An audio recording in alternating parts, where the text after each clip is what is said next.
The time has come. Are you ready for Ringmasters, Larry Zbyszko, Roadblock, and the French Angel? Each sold separately. Collect all three, available now at participating partners only from Rush Collectibles. Hello and welcome to the two-man power trip of wrestling. I'm your host, JP John Poz. With me today, very special guest, former WCW Superstar, of course, the Rochester Roadblock himself, Roadblock. How you doing? Fine. Yourself, John? I'm doing good. What have you been up to? I'm What's blessed. going on in your world? Oh, man. I'm getting ready to retire, brother. Be 62 in about 6 weeks, and Lord blessed me to be able to reach retirement, Lord willing. Other than that, I got Salvatore got a hold of me, and we're going to do some business together. Salvatore sounds like a real good brother and nice guy like yourself, and, just live life after, you know what I mean? That next chapter. Yes, it looks like Rush Collectibles. You can get them at hookedontees.com. And it's going to be the Ringmasters collection. There's an awesome new wrestling set with obviously Zbyszko and Maurice Tillett, the French Angel. But yourself, I was pleasantly surprised. Awesome looking figures from Rush Collectibles. You go to hookedontees.com, like I said. But man, that's pretty cool, right? I tell you something. Salvatore is unbelievable. The way he came up with the whole making of it. It's just like looking in the mirror, actually, you know what I mean? 20 years ago, 30 years ago. Were you surprised that they're doing the figure? Salvatore throws his stuff. I'm sorry? Were you surprised that they're, doing a figure? Like I don't know, how did it come about? Yeah, yes, I was, John. I was, honestly, I just consider it like I told Sal, I said, Sal, this is a blessing, man. This is the Lord just blessing me in so many ways. I'm just blessed. That's all I can say to you, John. I'm each and every day I'm blessed, man, and more I'm blessed. And, this here, my whole life, I've wrestled before I got into professional wrestling. I wrestled in junior high school, college, and then, I wrestled professionally, and, getting into the professional wrestling aspect of that was a little bit difficult for me because back in that time, in that era, it was very difficult to get into the business unless you knew somebody.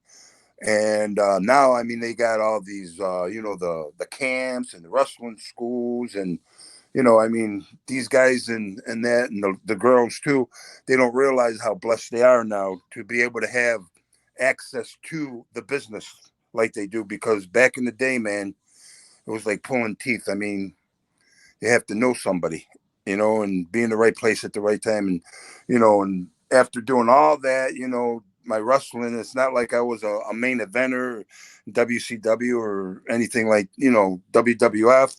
I've wrestled in some main events, overseas and in Puerto Rico, Mexico, and that in Japan I wrestled, and I'm just blessed that, Salvatore called me up offering to do this here wrestling figure. Like I said, it's beyond belief, and I'm so blessed. Yeah, they look awesome. I love it. You, Zbyszko, and the French Angels so far. That's it's going to be the first set, but they look pretty awesome. How'd you end up breaking into the business, though? How'd you get in?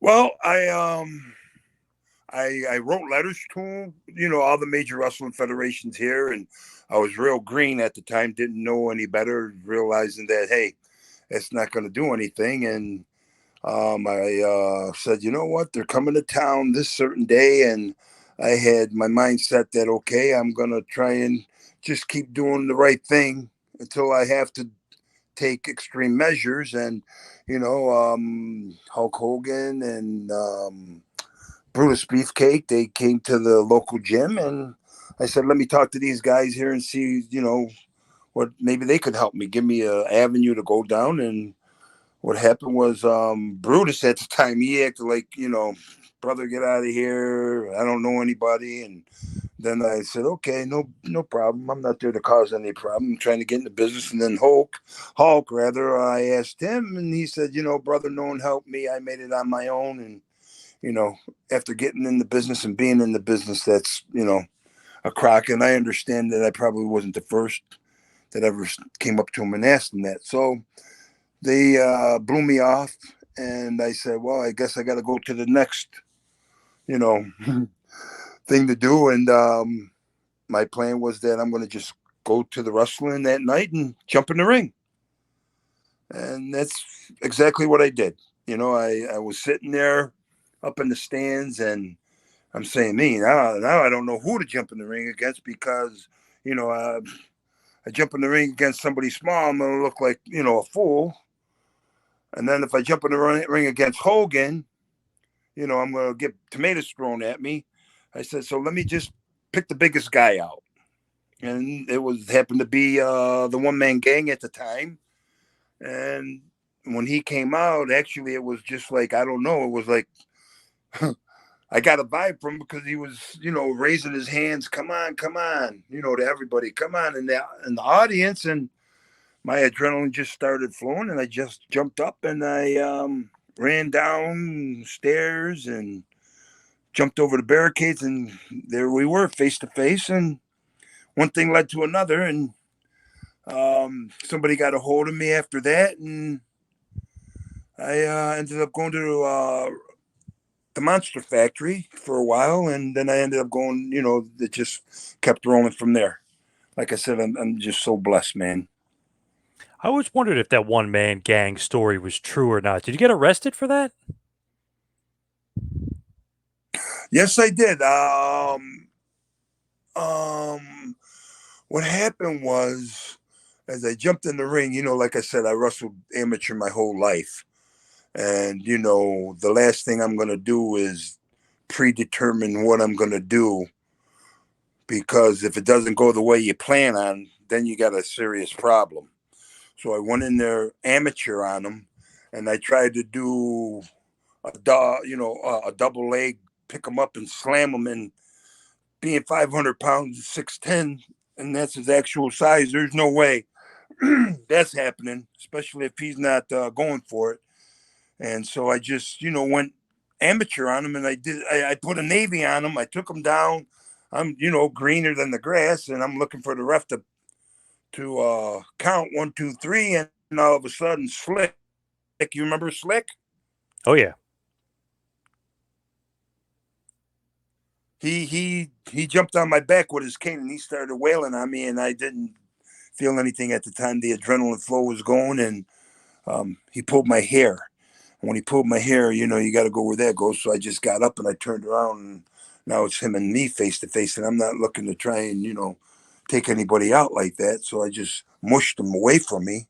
And when I did that, I turned around, and guess what? There's the one-man gang on his feet walking towards me, and I'm backing up. I'm saying, oh boy, what are we going to do here now? So my back is at the ropes, and the security guards pulled my legs out from under the bottom rope. They pulled me out, and they put me in handcuffs, and I ended up going to not in jail, but I just went to the front office of the jail, if you know what I mean. And they just gave me a disorderly conduct and an appearance ticket in court. So I got arrested for I didn't get arrested, but they gave me 2 tickets, disorderly conduct, and that was the brunt of that there, jumping in the ring, which I'd do again if it was all over again. You know what I mean? But I would have did Yeah, things a little got bit you different. noticed. Yeah, oh yeah. It got you noticed though, right? It Yes, got it you did. noticed by the Monster Factory. Yes, sir. Yes, sir. Yeah. Yep. And then I went to the So Monster Factory, and it happened to be the time when Vince was trying to deregulate the wrestling, because the athletic commissions were making so much money on him. He didn't want to part any of that with them. And so all these different what do you call it? People Magazine, Rolling Stone Magazine, Playboy Magazine, all these different places came to Monster Factory because they were the most well-known wrestling school in the country. And, I just happened to be in the right place at the right time. And I got a little bit of publicity, while being there. So when you're doing that, how do you get noticed, like to move on to, Japan, whether it be Wing or SWS? I mean, how do you get noticed? I was at the Monster Factory, I'm going to say, for 3 months. And I felt that I could have learned a whole lot more, but I was in a situation where it wasn't like Larry Sharp was getting in the ring teaching me. And basically, I was being taught by guys that would come there just to roll around in the ring, just to stay, what do you call it? Practicing, you know what I mean? For, so they don't lose what they got, if you understand what I'm saying. And I said, you know what? Let me call Puerto Rico, because Puerto Rico was a place where Bruce Brody just got done getting killed. And what happened was there, I called Puerto Rico, and they like big guys. And, Bruce Brody was a big guy. And I ended up going there and ended up wrestling for about 6 months, getting experience. And then I left there. And while I was in Puerto Rico, I met one of the greatest guys in the wrestling business, Victor Quinones. He had a connection with Japan, and Japan was just starting up a new company called SWS, and he was good friends with Kendo Nagasaki. And Kendo Nagasaki brought me over there. And then I asked Kendo Nagasaki while I was over there for like a weekend tour, if I could come over there and train Japanese style. And he said, absolutely. And he get back a hold of me. And in March of 91, we came up with a deal, and I went there for 8 months, lived there, trained and wrestled. And the only ones that were over there was the WWE. It was WWF at the time, and myself. Other than that, there were no other gaijins. Gaijins are foreigners, in English. But, I was the only foreigner over there. And, after I went over there, I got a hook up with, what's his name? Kendo Nagasaki. He says, I could get you over in Mexico. And I went over to Mexico, and, that's how that just, the ball just kept rolling. I was so blessed, man. Like I am today. I'm just blessed. I can't thank God enough, man. I'm blessed. Each and every Did day, you John. did you like Just like you, Japan my though? man. I mean, You're blessed too. You know that, right? oh yeah, Japan, definitely. Japan was it was wrestling, and everywhere I wrestled, like whether it was Puerto Rico, Mexico, or Japan, it was all different. They had their own styles. In Japan, you wrestle in Japan, it's kind of like a night out at the opera, if you understand what I'm saying. They go in a dressed up suit, and they don't scream and holler like in America. When you do a high spot, where you jump off the top rope or do something like that, and then they clap. You know what I mean? In Mexico, their wrestling rings are basically all in a bullfighting arena, and they wrestle in rounds, 2 out of 3, and they throw pesos at you. I mean, them pesos don't tickle when you get hit in the head with a peso, John. And then in Puerto Rico, it was the most dangerous, but I loved it the most as far as the adrenaline rush. I love Japan the most as far as, just being nice and, the wrestling style and everything like that, just the culture and all that. But Puerto Rico, I just had an adrenaline rush like no other, because in Puerto Rico, there's no ringside seats. There's 2 security guards there, and there's like, I don't know, 5, 6, 7,000 people. And they, they're wild there. You cannot go to Puerto Rico and say it's fake, because if you do, you probably end up getting stabbed or something. And I mean, they would literally urinate in a cup, throw it at you, throw spark plugs at you. I mean, I'm telling you, man, Puerto Rico was just an adrenaline rush like no other. You know what I mean? But and they loved a lot of blood too. You know what I mean? Puerto Rico was just it was an adrenaline rush like no other. I loved it. I loved it.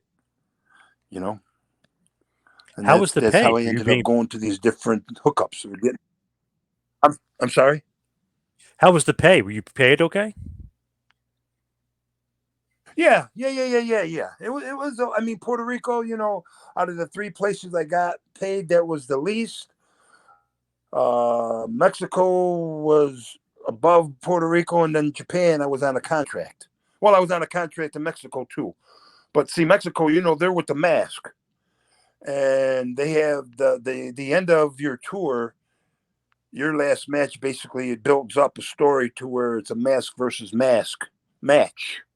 And when you take your mask off, you know, they pay you a bonus, if you understand what I'm saying, because Mexican style is, you know, to lose your mask is a humiliation. You know what I mean?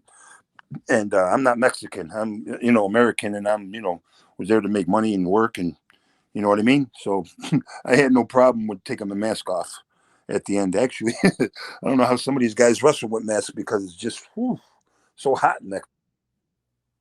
The blessing, man. And you feuded with the legendary El Connect. So, I mean, you had a good push in Mexico, too. You were highly thought of.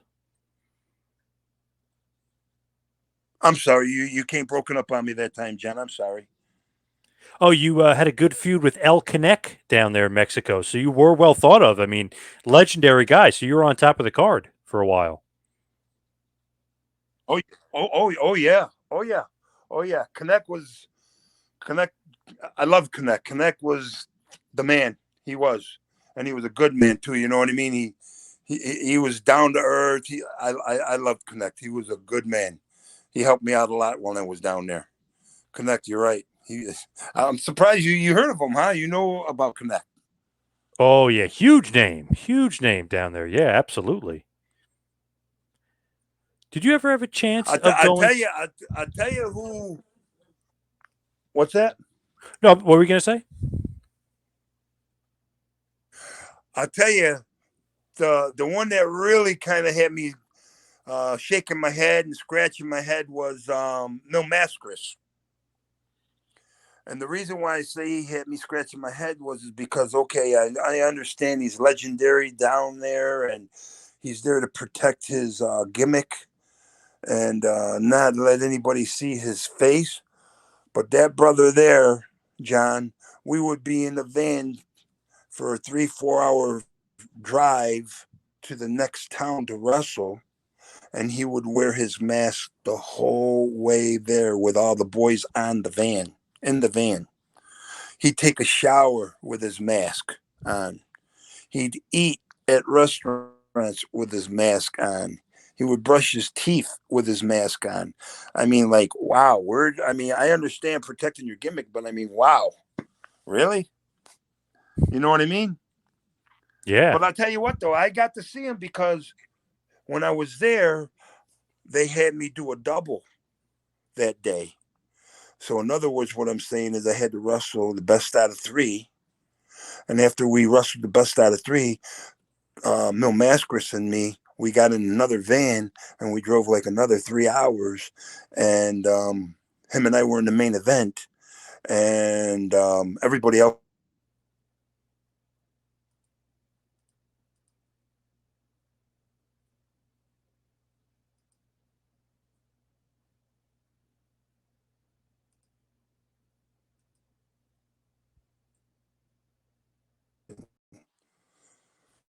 Oh, you're back. You're saying about working the main event with Mil Mascaris?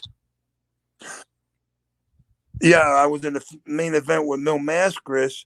And after we got done wrestling, it was only him, myself, and the promoter in the locker room. And he took his mask off.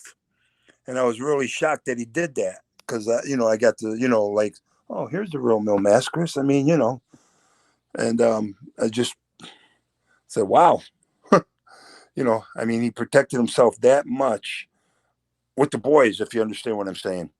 The only thing I screwed up was that I didn't get one of his masks because, I just like to keep souvenirs from different places I've been. And, Mexico with the mask, I got, Connect. I got the Villanos. I'm sure you heard of the Villanos, the famous wrestling family down there. And what's Rey Mysterio when I was in WCW.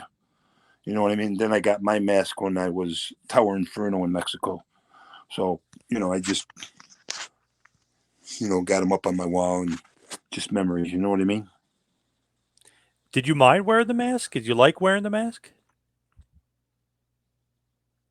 No, I didn't like wearing a mask because I felt um, restricted as far as my breathing, my seeing. You know what I mean? Everything. No, I didn't like it. I was glad that the mask was coming off. Believe me, and I'm getting a bonus for it too. Me. So I was really happy that day came. Did you ever have a chance to go to the WWF and work for Vince? I think you did some enhancement matches or You maybe some broke on me tryout again. You matches. broke up on me again, John. Did you ever get a chance to work for WWF? Like, did you do enhancement matches or tryout matches? Did you ever have a chance to work for Vince McMahon? I don't. I didn't catch anything you said, Jen. I'm so sorry. Did you have a chance to work for Vince McMahon, Is it WWF? my connection or what? Could be. What's that? Could be your connection. Did you Should ever have a I? chance? Because I'm not on the. I'm not on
Yeah, you're back. Yeah, and you're a lot better. I got connected to the Wi-Fi at where I'm at because I Oh, was doing awesome. it out of my phone.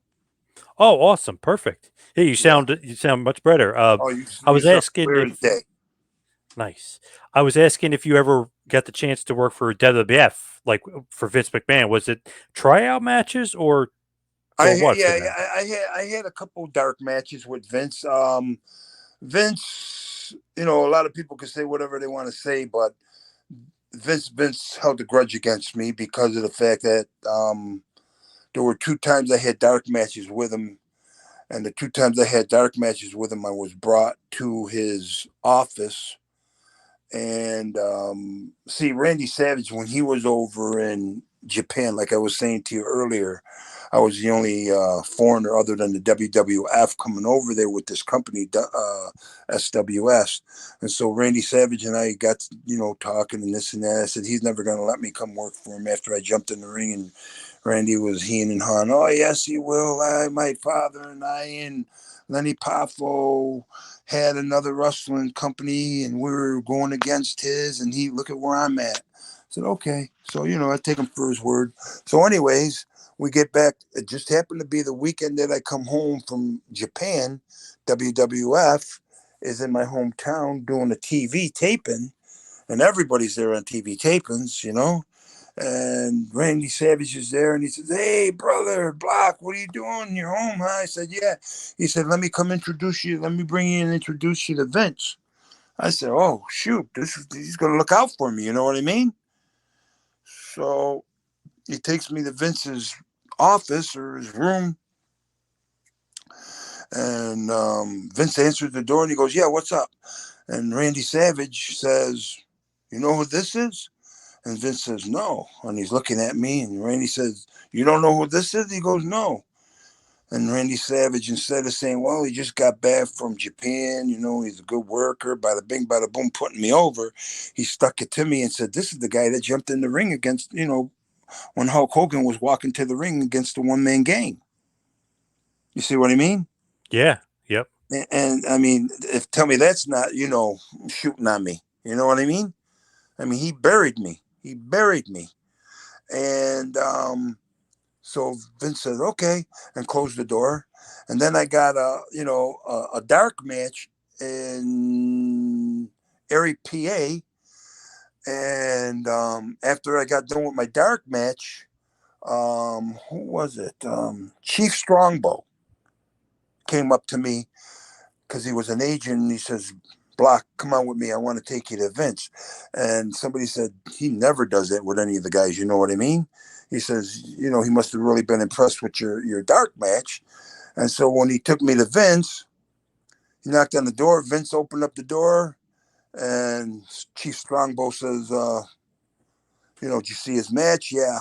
He said, oh, do you know who he is? He says, yeah, he's the one that jumped in the ring in Rochester.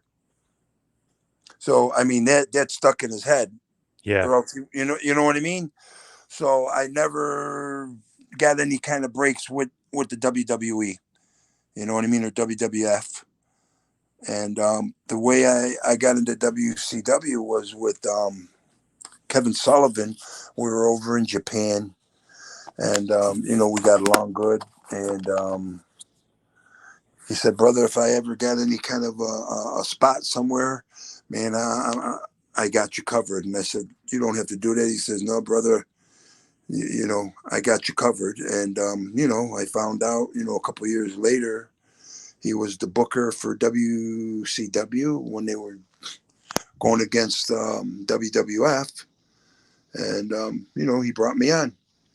I mean, could have they gave me a better spot? Absolutely. Could have they have done me a whole lot more justice?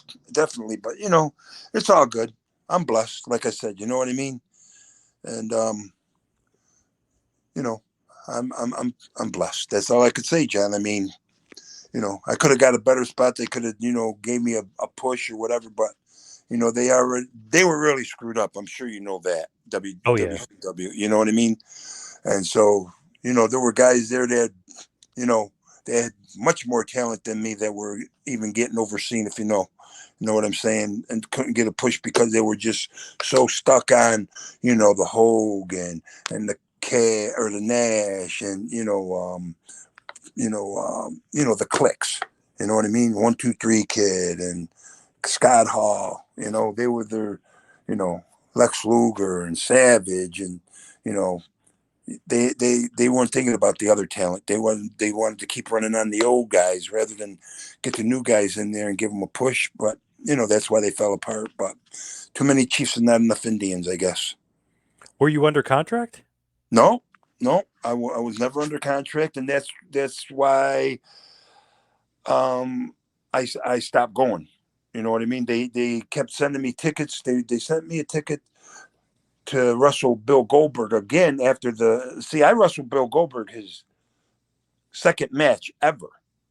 And what I mean by ever, Bill Goldberg never laced up a pair of boots before he wrestled Hugh Morris. Hugh Morris was Bill Goldberg's very first match ever. And when I mean ever, that was his very first match. It's not like he was on the road like everybody else, paying their dues. I drove from Rochester, New York to Prescott, Maine, which is a 20-hour ride, believe it or not, for $50. You know what I mean? Bill Goldberg never did that, not one time. God bless him. He was in the right place again at the right time because that's what, it's really all about. And God bless him. But, I was Bill Goldberg's second or third match, and so months down the line, they wanted me to wrestle Bill Goldberg on the Monday Nitro in Miami, Florida, and I said I can't make it. I got to work because I was working for the city, and my boss or my supervisor would allow me to go wrestle anytime because he was a big wrestling fan. Joe, anytime you got to go wrestle, don't worry about it. You got a job here. I said, okay, I appreciate it, Elmer. So, they sent me the ticket, John. They sent me the ticket, and I could see the ticket. They didn't even call me. They sent me the ticket, okay, because they took me for granted, if you understand what I'm saying. They sent me the ticket and said, okay, Miami. And I called them up. I said, I can't make it. I got to work. And so they said, okay, no problem. I sent the ticket back. The next Monday, they sent me another ticket to Louisiana, New Orleans. And I called them up. I said, you know what? Let me talk to JJ. And I talked to JJ, and I said, JJ, I'm not going to pull no punches. I'm not going to play around, waste your time or mine. I said, everybody's pretty much got some kind of a deal there other than me. I said, if you can't give me some kind of a deal, I'm just going to, not come anymore. And and this is at the time where they were having all kinds of fallouts, you know what I mean? They were falling apart at the seams. And, I just said, if you can't give me a deal, I just won't be back anymore. And he said, well, we'll give you a call. We'll let you know. And that was it. And I ended up doing a couple independents with Public Enemy, you know what I mean? Because they ended up leaving there and went to WWE. And actually, Russo called me, but I wasn't at home at the time. I was on the road. Russo called my house and left a message because I guess they were going to bring me in to wrestle with, what's his name? John Tenta, Earthquake. But then what happened with that, how that went south was the Giant, Big Show. He ended up leaving WCW to go to WWE. So they didn't need John Tenta or me at that time because, Big Show, he was only like 26, 27 years old. He was up and coming. You know what I mean? So, he got rid of Tenta, and I never ended up going there. And I just ended up staying at my city job. And here I am, Lord bless me here 20-something years later. And 2 months from now, I'm going to retire, and Sal and I are going to do some business together. I'm going to go do some autograph signings and stuff like that, and leave the rest up to the Lord up above. You know what I mean? Yep. I think a lot of people remember, though, for WCW, you and Luger having those matches, and then they kept teasing, would he be able to get you in the torture rack? Can he get you up? I think so many people remember that. Yeah, yeah. Actually, that was on Facebook about, I'm going to say 2-3 weeks ago, John. It was on Facebook.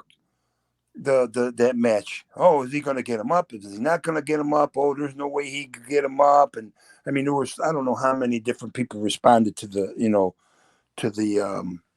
post. Very memorable, though. Like, I still vividly remember that because obviously you're a big guy, but like, let's see how strong he is. Will he be able to do it? Very cool. Very memorable. Yeah. He couldn't get me the first time. And then he was struggling the second time. I said, give it one more time. Give it one more time. You know what I mean? And we just timed it right, and he got me up there. You know what I mean? And how he dropped me, that was another comment on the post. Oh, man, he just dropped Roadblock like a sack of potatoes, didn't even care. And I felt at that point, I am a big guy. I was like 400 pounds. Right. And, for him to just get me off the shoulders, it was all good. I got to watch out for myself. As long as he didn't throw me, you know what I mean? He basically just lifted his arms and let me fall on my own, if you understand what I mean. It's not like he tried to hurt me, because then we would have, had a misunderstanding. Things wouldn't have been the same. Right. Yeah. But, I'm like I said, I know I sound like a broken record, but man, I'm blessed in so many ways. I mean, because to been there and be able to do that, it was fun, man. Luger was a little greedy, in my opinion. I should have got some more. Like I said, if I was to do it all over again, I would have did it a little bit different, if you understand what I mean. I would have went more amateur on these guys, if you understand what I'm saying. I think what I did wrong was I was a team player. You know what I mean? I understood my job was to get these guys over, but I kind of screwed myself by not getting mine in there when I should have, if you know what I mean. Yeah. Yep. But it's all good. It's all good. I mean, it's all good. Makes sense. So you got to look out for yourself too. Yes. True. Very true. Like I said, I mean, if I was to do it all over again, there's some things I would have done different, and maybe I'd have ended up in a different spot. But everything happens for a reason, John. You know what I mean? Did Hogan remember you from WWF when Oh Hogan saw yeah, you? yeah. Well, what happened was when I went to WCW, again, Randy Savage out to stick it in me. My first night there, when I was wrestling Luger, everybody was there because it was a Monday Nitro, and again, Savage is in the locker room, and he walked up to me, Block, hey, what's going on? Hey, Randy, how you doing? I'm not, trying to cause any problems with him. I didn't forget that he did what he did to me with Vince, but just, I'm in the business. You don't want to burn any bridges if you don't have to. But anyways, he brought me over to Hogan, and he said, Hogan, you remember him? You remember how he jumped in the ring before you? And then Hogan said, Randy, why don't you stop with that? Cut it out now. Enough is enough. So Randy must have just told him several times, and then, because he must have told him that he's seen me when he was in Japan. You know what I mean? And, it's all good. It's all good. But yeah, Hogan, yeah, I met Hogan, and, he said, hey, brother, now you're in the business, and, good luck. Not realizing at the time that Hogan was calling a lot of shots too in the WCW, and that, he was holding me back too. You know what I mean? He was holding me back. Why was, because I'll tell you something. When Hogan went to walk out to that ring, when I jumped in against the one-man gang, the roof was off the rafters. People were going crazy. I mean, crazy, because I got in there. I took them down within 10, 15 seconds, John. And I'm covering them, and the people were going wild. And at this time, Hogan's walking out to the ring. You know how he does his thing, you know what I mean? And he's looking, and he stopped in his steps, and he's looking in the ring, and he sees I got the one-man gang down, and I've got him pinned, and he just stops and waits. And then when it was time for him and Hogan to wrestle, One Man Gang wouldn't go back out in the ring for about an hour later, half hour later, because he didn't want to end up getting into that situation again. You know, they had to talk. Yep. Hey, come on, man. You know, we got to get this going because it's TV, and you know what I mean. I mean, it took them a while, maybe not an hour, but it took them a while for them to get him back into that ring. You know what I Wow. mean? Yep. Yeah. So, the what was I going to say? And then when I went for the dark match for WWF, Slick seen me sitting there, and he's eyeing me. He's going back and forth. Yo, I know you. I damn sure. Oh hell. Oh no, no you ain't. No you ain't. It rang a bell in his head. Who I was, the guy that jumped in the ring against the One Man Gang. And that, I don't know if you know this or not, but right after I jumped in the ring against the One Man Gang, they changed his name immediately to Akeem the Dream. Right. Right. Right after that happened. So this is like a year or two later. Maybe, yeah, a year or two later. Now Akeem and the big no, the Big Boss Man were partners. And Slick seen me there for the dark match, and he said, "Oh no, don't you go nowhere, Motor Scooter Roto. Oh no," swearing at my mother, the M word, mother this, and Yeah. don't you go nowhere. And I'll be right back. And I'm sitting there laughing, and here comes Akeem and the Boss Man. He goes, "You know who this guy is?" And I don't know, One Man Gang, Akeem, he's legally blind. He's legally blind. Oh, He wow. can't, oh yeah, he can't see without his glasses. I mean, unless it's up close. And he seen me and he goes, "Nah, man, you bothering me about this shit? I don't know this guy." He goes, "Yeah, you do. That's the one that jumped in the ring on you in Rochester." And him and Boss Man started laughing. They said, "Well," I said, "Brother, it wasn't nothing personal. It was just trying to get in the business." And Akeem was cool, and he said, "Hey, man, well, at least next time I'll know. You know what I mean? If I do Yeah. work with you." So, they were cool about it. You know what I mean? The only one that tried to stick it to me was Randy Savage. You know what I mean? He just tried to bury me, But I kind of understand that because that was his whole life. You know what I mean? Once he got into the business, you know what I mean? Randy was a character of his own. You know what I mean? Oh, yeah. But what else was I going to say? Brutus Beefcake. How about this one? Brutus Beefcake blew me off like no tomorrow when I first went to meet him and Hogan. And then how about this? When I left the WCW, I was wrestling in Independence for Kevin Sullivan because he already had left the WCW and Public Enemy. And we were wrestling like in Key West and, all over down south. And lo and behold, I'm traveling with me and Lester were traveling together. The Brutus Beefcake. We were traveling together. It's just funny how Wow. Yeah. What a small world. Yeah.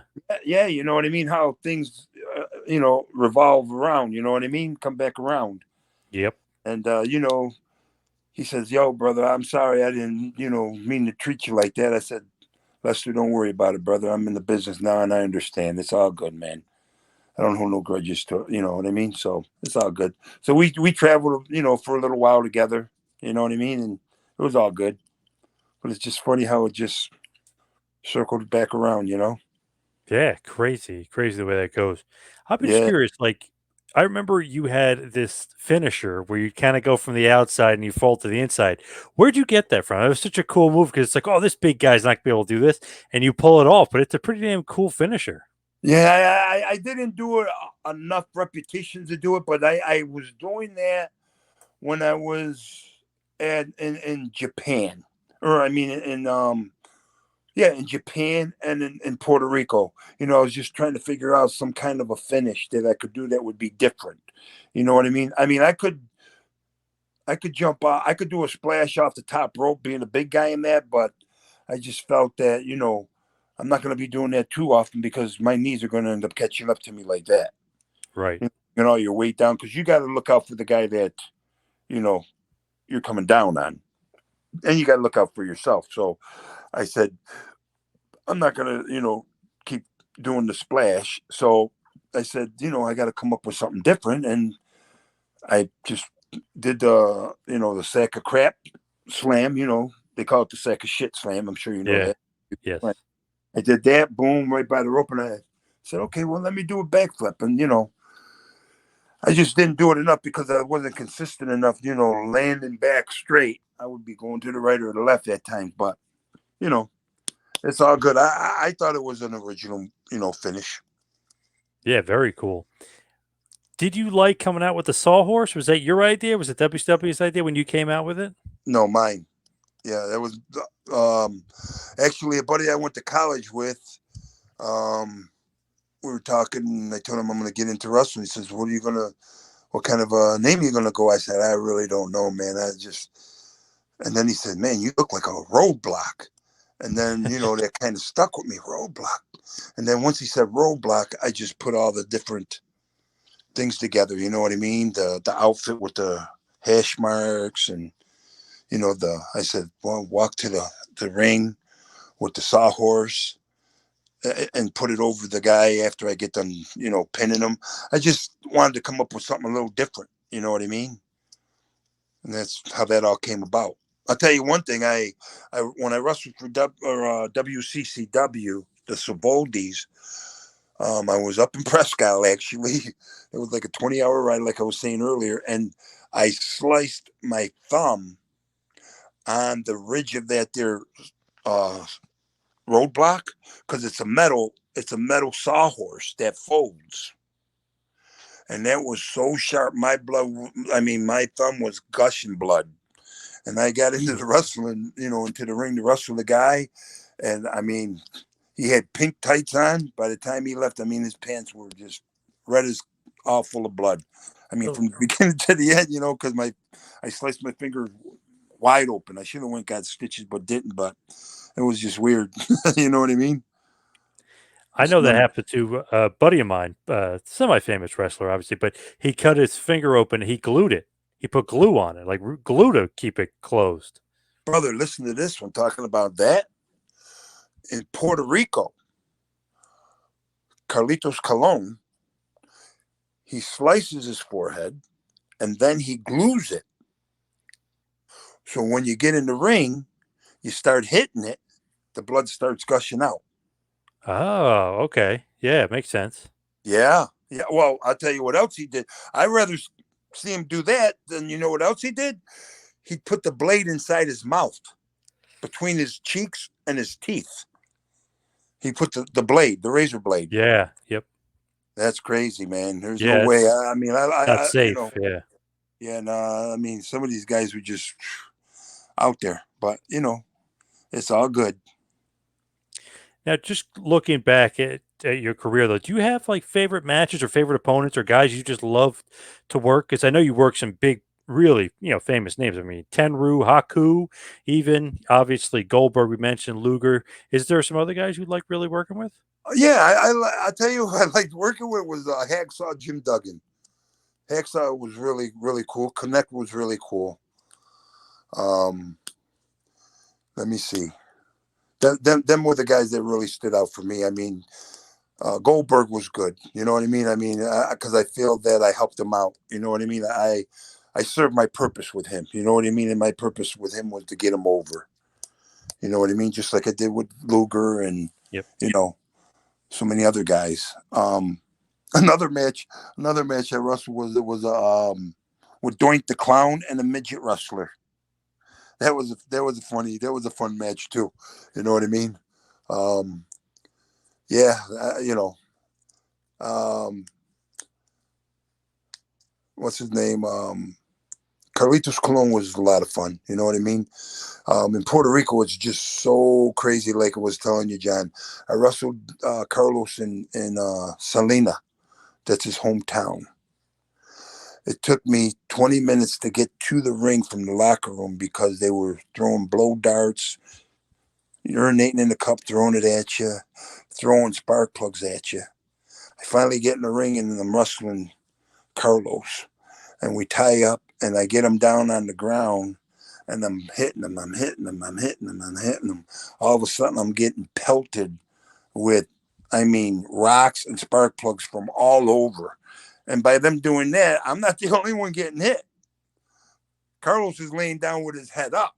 So he's getting hit too. I'm trying to cover him, but these guys, them Puerto Ricans, man, they can throw. Let me tell you something. They can throw. I'll tell you another good one on that one. And so Carlos said, hey, let's switch over around. And so Carlos, he got on top and he got the people's attention. He goes, wow. You know what I mean? So everybody just stopped throwing the rocks. You know what I mean? They had to turn the heat around. You know what I mean? But Yep. that's how crazy. Puerto Rico. What's that? Sounds crazy. Oh, brother, it was crazy, man. But like I said, it was an adrenaline rush that just was out of this world, man. It was.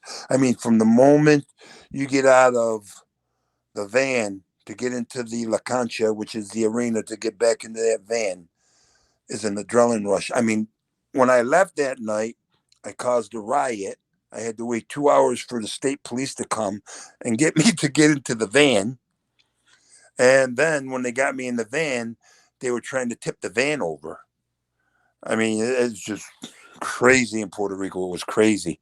But like I said, I mean, it was just an adrenaline rush like no other. But as far as like me saying, man, Puerto Ricans know how to throw, man. They've been throwing, I mean, the men and the women. They gave me a manager. I can't remember his name in Puerto Rico. What the heck is his name? He was real green. And we did TV every Tuesday in the town, Torreo or something like that. But anyways, we did a TV every Tuesday, and I said, "Watch out, man! Watch out!" Facing the crowds and talking shit to them. Right, they'll kill you. They will kill you, and they'll throw shit at you, and you will find out that you wish you didn't. So here he is.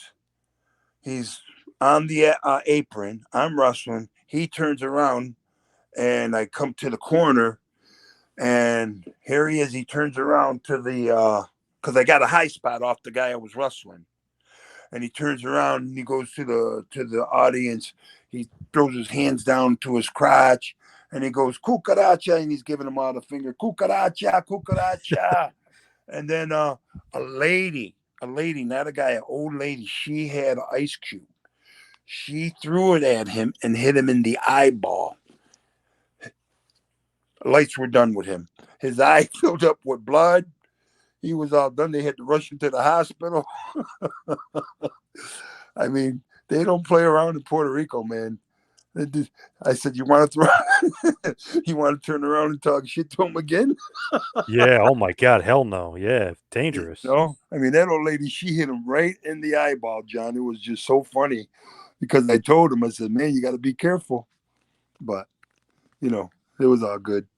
Like you said, it could be a good adrenaline rush, but it's still dangerous. Oh, yes, brother. Yes. It was. It was dangerous, but it was an adrenaline rush like no other, man. They sell pinchos. Pinchos are shish kebabs. You get done wrestling, you take a cold shower because they don't have hot water at the La Canchas, at the arenas.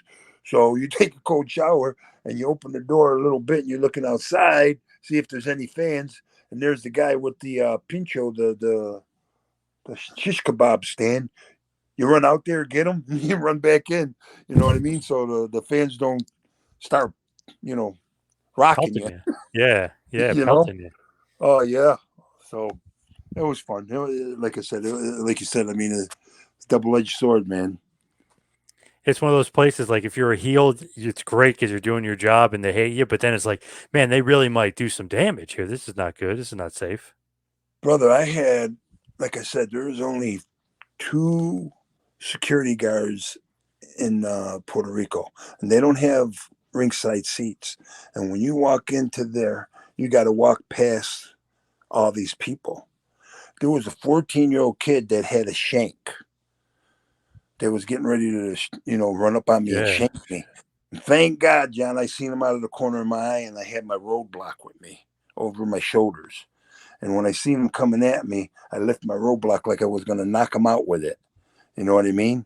And even though he was 14, I'm not going to get, you know what I mean? Oh yeah. And so, I mean, if you're big enough to do that, you got to be big enough to take it, So he seen me do that, and he just hauled the other way. And then there was another time where I came out. It was a weird arena, like 90% of the wrestling arenas were basketball courts or baseball stadiums where you wrestled in Puerto Rico. Oh, interesting. Yes, and this one basketball court, the stands come up, or you come out up to the stands where the stands are. This guy had to be 70-something years old. I came out, and I had my roadblock up in the air like this. This guy wailed. How the hell, John? How the hell do you get a 2x4 in the arena? Right. The guy wailed me on my back with that 2x4 so hard, it was like woke me up and like, whoa. And I turned around. I was going to hit him with my roadblock. He backed off. I mean, and then there was another time we were in another arena, and Carlos and I was like a fall anywhere in the arena. We went up like, I don't know, 30 rows up, and there was this old lady. She had to be 70, 80 years old, and she slapped the living shit out of me. I mean, Carlos put me in a double chicken wing, and he put my face over by her. She slapped me like I stole something from her. Wow. I mean, again, the adrenaline rush was just overtaking any pain or anything. You know what I mean? And it was like Puerto Rico was just wow. It was deep. It was a deep territory. Man, what a rush, but man, what a crazy place. Wow. Yeah, it was. It was crazy, man. Now, as we wind it down, we'll head towards the finish here. Where was your favorite place to work? You said Japan was your favorite? Absolutely. Yeah. Well, I like Japan as far as the environment and all that, the wrestling style. But Puerto Rico was what was the most adrenaline rush place to wrestle, if you know what I mean. I mean, I love Japan. I mean, I gotta go back to Japan in a heartbeat, just to visit. I mean, I had three more opportunities after I've been to Japan probably 4 or 5 times, but I could have kept going back there. But at the time, the last few times I was getting ready to go back, my dad was in hospice, and the last time I went there, I flew to Japan. It was January 1st, actually, here. I flew to Japan and called my mother and asked how my dad was doing. She said he's got the rattle. And so I ended up jumping on the plane and coming right back home. So I just flew there, slept, woke up, and came back home. And that was the last time I went to Japan. You know what I mean? I had offers to go there a couple of times after that, but I just gave it up. You know what I mean? Yeah, I could see them liking you, like the big gaijins, you know what I mean? The monster guy. They love that over there. Yeah, they do. Yeah, they do. And Japan's just, people are just unbelievable. You know what I mean? They're friendly. Just don't get in their way when they're trying to get on the train. You know what I mean? Because they'll run you over. It doesn't matter, old lady, old guy. Don't be in the way because they'll run you over. But yeah, I love Japan, but Puerto Rico was the most exciting and adrenaline rush as far as where I was. Mexico was, different, but yeah. WCW, though, you weren't too happy there? You weren't a big fan of working there? Too much Well, backstage stuff? I just feel that I was being used there. You know what I mean? In a way in which my job was just to get the guys over. You know what I mean? Because they had so much going on over there, and I was a team player rather than, okay, I put Luger over, I put a couple guys over, and now it's time to, reciprocate. And, it just, I kept wishing for something that never happened, if you understand what I'm saying, Hmm. because they were in such turmoil at the time. And I think, again, Hogan had a hard on out for me too, because I jumped in the ring against the one man gang when Hogan was walking out to the ring. You know what I mean? I don't know if that makes sense to you or not. Yeah, absolutely. I mean, he was calling a lot of the shots in WCW. So it's all good. I'll tell you who else I loved working with. I'll tell you who else is an unbelievable man. Diamond Dallas Page. Oh, yeah. Brother, let me tell you something. Diamond Dallas Page is a one of a kind, man. He was the only one and the first one when I got to WCW said, "Hey Roadblock, how you doing? I'm Dallas Page." I said, "Nice to meet you, Dallas." He says, "Here's my phone number. Anytime you need me or anything, give me a call. And if I can help you out in any way, I'll do that." And I never called him out, you know what I mean? And we had a decent match there. This is when he was getting pushed real hard. And I ended up, this is years after I left WCW in 98. Now in 2000, this is what, 98, 21 years later, I got COVID December. And in March, I was working out. I lost 35 pounds and I was working out. And I said, you know what? Let me get a hold of Dallas Page. And I got a hold of Dallas Page. And let me tell you something, brother. I had 2 torn medium meniscus in my knees, and my back was messed up. And I felt like I wasn't going to be able to retire. I thought I was going to be going out on Social Security disability. Brother, I called Dallas Page and he said, brother, let me tell you something. I'm going to hook you up with my program, DDPY, now, Diamond Dallas Yoga, now. Yep. Brother, I've lost 100 pounds total. I put a couple back on within the last 2 weeks, but that's coming off because I'm getting ready to retire and I got. But anyways, and he said, brother, I look out for the brothers. He says, don't worry about a thing. Just promise me that you stick with the program and you're golden. I got you covered. And brother, it's been 2 years now. And he's been looking out for me, man. So I tell you that if you know anybody or even yourself, man, you do DDPY, it'll change your life, man. It really will. He is the man, Diamond Dallas Page. Brother, he's amazing, man. I don't know. Have you ever heard of it or have you seen it at all or no? Oh, very familiar with it. Oh, yeah. Very good What do you think stuff. about it?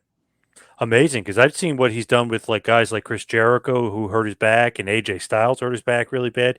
You wouldn't know it because they started doing DDPY and he healed those guys up quickly. Scott Yes. Hall, Jake the Snake. I mean, he was healing up a bunch of guys. Yes, he did. Yes, he did.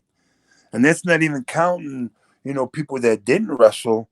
There was one guy, I'm not sure if you ever heard of him. I'm sure you had to if you did, watch DDPY. The guy's name is Arthur Borman. Yes, Right? yes. I He mean, couldn't walk, and all of a sudden he's running. Yeah, yes. I mean, and that's just one of the many success stories that he's got in his program, man. I mean, uh, the man's amazing, man. The man's amazing, you know. So Dallas Page is the man. I have to really say that. I mean, he's really helped me out. He's changed my life. He really has, man, to the point to where I'm blessed even more so, because doing his yoga program, like I said, I mean, I lost 100 pounds, you yeah, know. amazing. Yep. Yes, it is. And I got still more to go, but, you know, one day at a time, man. So where are you located out of, John? Asbury Park, New Jersey, home of Bam Bam Bigelow, who also was a big part of the Monster Factory back in Yeah, the day with yeah. Larry Sharp. Oh, yeah. I think he was the number one man that ever came out of the Monster Me Factory, too. Yep, agreed. you know. And he was a shooter, man. He was a legit tough guy. You know what I mean? Yep. Oh yeah. He was a tough guy. God bless him. His life was cut short, but you live by the sword. You know what I mean? Yep. Now, before we let you go, just want to ask, where can everybody find you? Do you have social media, or do you do social media or anything like that? I not really. I really don't. Maybe I should set one up, especially getting ready to, go on the road to push these here action figures that the wrestling figures that Salvatore's coming out with. You know what I Yeah. mean? Yeah, Rush Collectibles, of course, like we said, you go to hookedontees.com and pick them up. The French Angel, Larry Zbyszko, the living legend, and then yourself. The figures, they look great, but everybody should get out there. Part of the Ringmasters collection that Sal came up with. So Yeah. everybody should get out there, get some figures. Figures are getting big these days, so you got to collect them all.